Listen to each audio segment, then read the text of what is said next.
आम्ही तुमची सेवा करायसाठी आलो भूतलावर. सेवेचं व्रत घेतले, सेवा करायची. झालं आपलं म्हणजे कार्य झालं की निघालो. काय खोटं आहे बरं, कार्यासाठी आम्ही आलेलो आहे.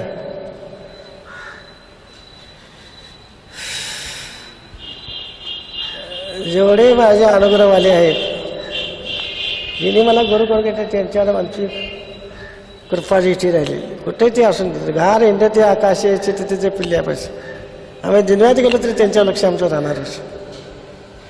आमची माणसं आहेत, त्या शिष्य आहे, त्या परिवार आमचं लक्ष राहणारच.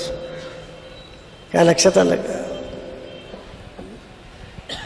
एखादी कोंबडी अशी पाच सहा पिल्ली जरी असली तरी उडून त्या कावल्याला मागा लागते, कारण पिल्ल्याला धक्का लागू देत नाही. तसं आम्ही गुरु असतात, शिष्याला धक्का लागू द्यायचा नाही, त्याच्या दुकान सहभागी व्हायचं.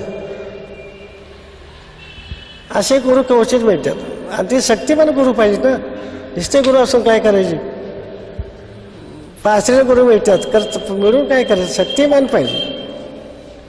आपल्याला शंकर आल्यानंतर सोडीला पाहिजे गुरुनं, आणि आपली निष्ठा तशी पाहिजे. आपण निष्ठा